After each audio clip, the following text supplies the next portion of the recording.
ሰላም እንዴት ናችሁ? ውድና የተከበራችሁ ውድ ጎጃም ቤተሰቦች በያላችሁበት በያለም ጥግ በያለም ዳርቻ ሰላም፣ ጤና፣ ፍቅር ተመኘውላችሁ። ሰላም ለሕዝባችን፣ ሰላም ለሀገራችን ላለውኝ አሰላሙ አለይኩም ወራህመቱላሂ ወበረካቱ። ዛሬ እንግዲህ የመጣሁት በነፈኪና እንግዲህ በስራ ባልደረቦቻቸው ወይም ደግሞ በእነ አህመድ ወይ ጉዴ! መቼም እኮ ጨረቃ ተደስታ ለሞት እኮ ነው። እሱና አህመድና ሌሎቹ ደግሞ በቀናት አንዳንዶቹ በቃ ዛሬ ማለት ነው። ፈኪ ሰላማት ሰላማት አብቲ ምን ነው በሰላም ነው? አመመሽ? ምን ነው ማለት እጇ ላይ አይቼ ነበረ እንትን ማለት ነው። እና አላህ ያሽርሽ፣ አላህ ይሽፊኪ ሀቢበቲ አምሬ። አትታመሚ፣ ጥላትሽ ይታመም ማለት ነው። አትታመሚ ማለት ነው። አትታመሚ፣ እሾህ አይውጋሽ የሚባል ነገር አለና አትታመሚ። ከባድ ነው ማለት ነው። አላህ ያሽርሽ፣ ጤናሽን አፊያሽን ይመልስልሽ። እና አህመድ ላይ ዛሬ ወይ በጣም የሳቅኩባት ቪዲዮ ደስ የምትል ቪዲዮ ዛሬ አየሁ ማለት ነው። እኔ እኮ ደስተኛ ነኝ ብያችኋለሁ። እኔ ማለት የእሷን ምርጫ ሰው ብትወስድ ጣጣ ተብሎ እንደውም የእሷ የሆነውን ሰው ብትወስድ ድርሻዋን ብትወስድ ይሄው ሮመዷን ነው ማለት ነው። በጣም እኔ የእውነት ጾም እያለሁ ማለት ነው። በቅናት ሌሎቹ ብታው ተንገብግበው ሊሞቱ ውስጡን የመዳም ቅመመ በውጭም በሀገር ቤትም ያሉ ብግን ብለው ሊሞቱ። ወይኔ ወይኔ ወይኔ! አንቺ ሀበሻ ለኬ ቢታዘል እግሬ ተንጠለጠለ ብሎ የሚያለቅስ ህዝብ ነው ያለው። ባይዘው የእውነት የሰውን ደስታ የማይፈልግ የሰውን ለሌሎቹ በዛ ይከራከራሉ በበጎቹ ሰፈር። ፈኪ ደግሞ እዚህ ለምን አህመድን ገደፋ ላይ ብለው እሷ እኮ ማለት ነው አሟት ነው ታማ ነው። ሀቂቀትን በማም አይሳቅም። እኔ የሳኩት በቪዲዮ ነው። በቪዲዮ አህመድ ባሰራሩ እሱ በለቀቀው ነው። የጨረቃ ደስታ ልነግራችሁ አልችልም። በትክታክ በዩቱብ ላይ ተደስታ ነው የምላችሁ። ምስጥ ብላ ምስጥ። እኔ መቼም ጦል ያደለው ማልሄድበት የለኝም። ሸለል ሸለል እላለሁ አንዳንዴ እጄ ስራ ሲፈታ። እጄ ስራ ባይፈታም በአንድ እጄ እየሰራሁ በአንድ እጄ ትክታክ በአንድ እጄ ዩቱብ ሸለል ሸለል ነው የምለው ማለት ነው። እና ተደስታ ተመስጣ ማለት ነው ዛሬ። ሌሎቹ ደግሞ በቅናት እንደውን የምለው ግርም እኮ ነው የሚለኝ። እነሱ አፉ ተባብለው እነሱ ይቅር ተባብለው የልጅ አዋቂ ሆነው እየሰሩ ሳለ ሌላው ነገር አዋሳጁ ለማሙ ከአዲው አብሮ የበላን ሰው ሚክዱ አንገት የሌላቸው ጭራቆች ስንት ሰው ስንት ነገር ተካሄዷል መሰላችሁ? ጁሲ 27 የሚባል እኮ እንቃቅላ እስስት እኮ እባብ ማለት ነው። እሱ እንኳ ወንድ ልጅ እንኳ እሱ እንኳ አብሯት እኮ በልቶ ጠጥቶ እሱ እኮ ፊቱን ዙሯል እኮ ዛሬ። ምንድን ነው እንደዚህ የሚያደርጋችሁ? እና ያልቅብሽ። ዛሬ ደግሞ እግራችን ተንጠለጠለ ብለው ላይላህል። ልጅ ቶፊቅ እኮ ጠፋ ጋይስ። ልጅ ቶፊቅ ወደ የት ሄዶ ነው ግን? እሱም ጠፋ እኮ አጠፉት፣ እንዲጠፋ ያደረጉትና ሱብሃናላ። የሰው አፍ ከባድ ነው እህቶቼ። ከሰው አፍ አላህ ይጠብቀን። ከሰው አፍ እናንተንም እኔንም አላህ ይጠብቀን። ደጋጎቹን ለሰው የምታኙትን ለሰው ሩህሩህ የሆናችሁ የመዳም ቅመሞች አላችሁ፣ ለሰው አዛኝ። እኛ እኮ ስንት ነገር ተቦልከናል እኮ ጋይስ። በ666 ሰዎች እኮ ተቦልከናል፣ ተገለናል። አሲዘን ነው የምንልካቸው ኢትዮጵያ ሁሉ ተብለናል፣ ተሰድበናል። ይሄው ጾም እያለሁ ውሸቴን አይደለም እኔ ማለት ነው። እና ብዙ ነገሮች ተብለናል። አላህ እንግዲህ የእውነቴን ነው የምላችሁና ከክፉ ሰዎች አላህ ይጠብቀን፣ ከመርዛሞች ሰዎች አላህ ይጠብቀን፣ ከነገረኞች፣ ከነገር አዋሳጅ፣ ከዚህ ሰምተው እዚህ ከዛ ሰምተው እዛ ከሚሉ ሰዎች አላህ ይጠብቀን። እኔ የለውበትም አልሐምዱሊላ። እንደዛ ሁላችንም እንደዛ ብንሆን በጣም ጥሩ ነገር ነው ብዬ ነው የምወስደው። እና አንዳንድ ጊዜ በጣም የሚገርማችሁ ማለት ነው። እና ፈኪ መሐመድ አላህ ያሽርሽ እህት አለም። በጣም ያሳዝናል።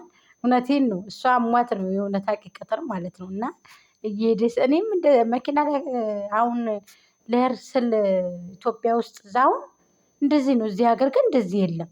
በቃ ራስሽን ችለሽ ቁጭ ብለሽ በቃ እዛችሁ ቦታች ትደርሻለሽ እንጂ እዛ ደግሞ ሩቅ ቦታ ሊሆን ይችላል የሚሄዱበት።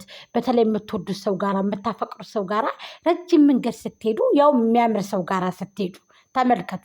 ዝንጥ ብላችሁ ለብሳችሁ የምታፈቅሩትን የምትወዱትን ሰው አግኝታችሁ እዛ ሰው ጋር አብራችሁ ስትሄዱ መንገዱ በተለይ ረጅም መንገድ ስትሄዱ አጭር ነው የሚሆንባችሁ። የእውነት ነው የምነግራችሁ። የምትወዱት ሰው ጋራ የምታፈቅሩት እናንተ የኔ ብላችሁ የምታስቡት ሰው የኔ ብላችሁ የምታስቡት የወደፊት የልጅ አባት ነው የምትሉትን ሰው በተለይ ካገኛችሁ ለእናንተ የሚያዝን እናንተን የሚያፈቅር እሷን ብቻ የሚያስብ እሷ ስትከፋ የሚከፋ ስትደሰት የሚደሰት ስትበላ የሚበላ በቃ።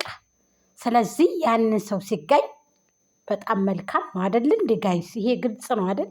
ግልጽ ነው መቼም እኔን የማትወዱ ግልጽ ስለሆንኩ ነው። እውነቴን እኮ ነው የምነግራችሁ። ስለዚህ ሌሎቹ ደግሞ አትቅኑ። ምን ያስቀኛችሁ? ባይዘዊ ባልደረባቸውንም የእሷንም እንትናንም ይዤ መጥቻለሁ ማለት ነው። የፈኪን ጓደኛ እንግዲህ በአንድ ላይ ስላቀናበሯት እሷ ፍቅረኛ አላት አይደል?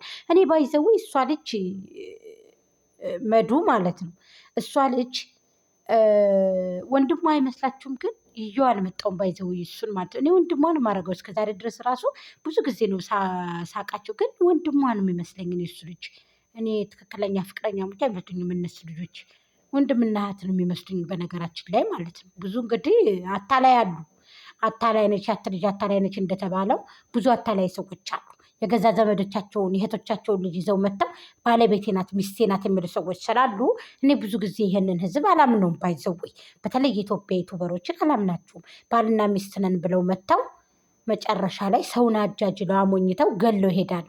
አሁን በዛኛው ሰፈር ደግሞ በ666ቶቹ ሰፈር ቁራንን እንቀዳለን መጽሐፍ ቅዱስ እንዘቀዝቃለን እያሉ ገጥመዋል። ደግሞ እንደው በማንኛው ዳኛ ነው የምናስደኛችሁ?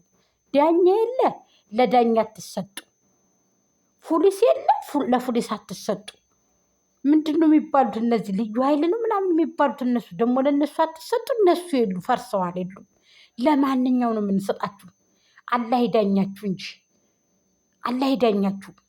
የእውነት አላህ እኔ በላይ ያውርድባችሁ አለለም። አላህ ይዳኛችሁ በሚዳኘው መንገድ አላህ ይዳኛችሁ። እኔ በላይ ያውርድባችሁ አለላችሁም። ረመዷን ነው ማለት ዱዓ አላረገባችሁም። እና አሁን ግማሾቹ ቁርአን እንዘቀዝቃለን፣ ቁርአን እንቀዳለን፣ ግማሾቹ ደግሞ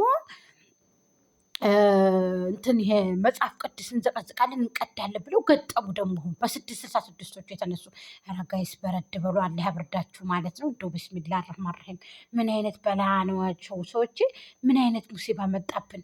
ስተፈር ኧረ እባካችሁ እንደው አበጋዝን ሸር አድርጋችሁ ቡችሎቹን የያዙልን እባካችሁ፣ ቡሾቹን ይሰርልን። ጁኖቹ ታስረዋል በረመዷን። ውሾቹ ምን አለ ቢታሰሩ፣ በጎቹ ምን አለ አበጋዝ ብትይዛቸው። የአበጋዝና በራ አሁንስ ተጣላችሁ። ቱ ሞት ይሻላል። ኧረ እንዲሁ ምን ጉድ መጣብን። አላህ እዛው ይሰብስባችሁ፣ እዛው በሱ በማዕነው እሱ የያዛችሁ እዛው ይሰብስብልን። ኧረ ይሰብስብልን። ወዲያ እናንተንስ ከሚዲያ የሚያጠፋ ነገር አለ ያጣልን አለሁም እስተፍርላ ወላሂ ከሚዲያ ሰብስቦ የሚያጠፋልን ነገር አለ ያጣልን። አላህ አይቸግረው። ላሐውለ ወላ ቁወተ ኢላ ቢላህ። በረመዷን አታወላሉን። ጾማችንን እንጹምበት እባካችሁ በህግ አምላክ ብለናል። እና እህቶቼ ሀቂቀትን ላይክ አድርጉት። እስከ 6000 አስገቡኝ። ወላሂ ሰብስክራይብ እየጨመረ አይደለም፣ ምን እንደሆነ አላውቅም። እስከ ዛሬ እኮ 100,000 ገባ ነበር እናንተ። እኔ እንዴት እስከዛ ድረስ 100,000 አታስገቡኝም? እንዴት 100,000 የማታስገቡኝ? በቃ የፈኪ ቤተሰቦች 100 በላይ አይዘሉም። እኔ ቤት 100 በላይ የሉም ወይ 200 በላይ በቃ የለም። አበቃ አከተመ። እኔ እንደዚህ ነኝ። አዲሱን ቀሚሴን ሳበለው ማታ ፈኪ ያንቺን ነገር ስቋጥር ስፈት አላለም እንዲህ አህመድ ዛሬ ተደሰቱ። ዛሬ ተደሰታችሁ ማለት ነው። አላህ ይደሰተን እህቶቼ። እሷንም የምትወደውን የምታፈቅርን አላህ ይስጣት። አህመድም እንግዲህ የዛሬቱ የተለየ ናት።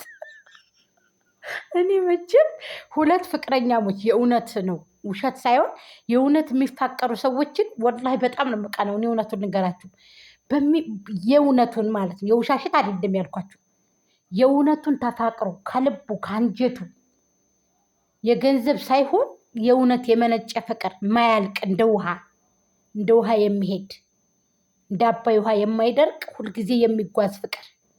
የእውነት እኔ እነዛን ሰዎች እንዴት እንደምቀና እንደምወዳቸው ብነግራችሁ ወላሂ ነው የምላችሁ። ወላሂ ብያለሁ ዛሬ ማለት ነው። ወላሂ ለአዚም በጣም ነው እኔ ማለት በፍቅርና በፍቅር የተገዛዙ ሰዎችን አንድ ልጅ አይታችሁ ከሆነ ይህን ሰሞን የአላህ አላህ ይስጣችሁ እህቶች፣ አላህ ይወፍቃችሁ፣ አላህ ይወፍቃችሁ። ሀቂቀትነት ለመናገር እኔ በሁለት ሰዎች በሚዋደዱ በሚፋቀሩ ሰዎች እንዴት እንደምፈነጥስ ደስ ይሉኛል። እኔ ዛሬ ባይዘው መስጠውኛል። ፈኪና አህሙ በጣም ያስደሰቱኝ። እኔ እንደኔ የተደሰታችሁ እንደኔ የሳቃችሁ ሰዎች ትክታክ ላይ ደጋግሜ ነው ያዩዋችሁ። ትክታክ ላይ አህሙ ላይ ምጅት ደጋግሜ ነው ያዩዋችሁ። በጣም ተመስጬ ጨረቃን ፈንጥዘ ይሆናል ይችን ሽላሊት ወይ ፈኪ ወይ ድል ያለ አሽርሽ። ለማንኛውም አለ